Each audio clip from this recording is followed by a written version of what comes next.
क्या film star Ranbir Kapoor कोई भगवान है जो कोई उनके पैर छुए और फिर उनके चरणों में बैठे?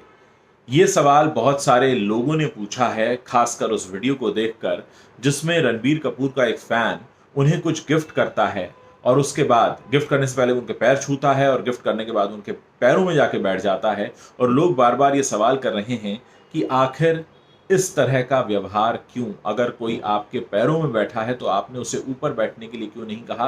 और आपने इस तरह के कल्चर को क्यों बढ़ावा दिया जिसमें कोई आपके पैर छुए, वो भी तब जबकि वो बिल्कुल आपका हम-उम्र जैसा ही लग रहा है। आप कोई 60 वर्ष 80 वर्ष के नहीं है जो कोई आपके पैर छू रहा है। जितनी उम्र आपकी दिख रही है उतनी ही उम्र उस व्यक्ति की दिख रही है और वो भावुक होकर आपके पैर छू लेता है, उसके बाद आपके पैरों में बैठ जाता है। ये वीडियो कुछ समय पहले वायरल हुआ था और अब एक बार फिर से इस पर चर्चा हो रही है कि आखिर ऐसा क्यों हुआ?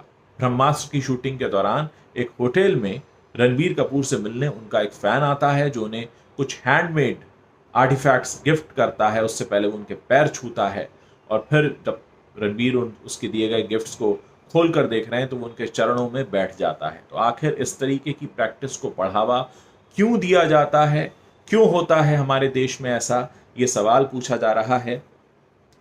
आप लोग भी इस पर अपने जो विचार हैं वो शेयर कर सकते हैं। और इस मौके पर खासकर जबकि बॉलीवुड कई वजहों से सवालों के घेरे में है, ये सवाल बहुत ज़रूरी हो जाता है कि आप अगर किसी के काम को पसंद करते भी हैं, आप किसी के फ़ैन हैं, तो क्या इसका मतलब ये है कि आप उसके चरणों में बैठें? क्या आप इस तरीके के कल्चर को बढ़ावा देते हैं?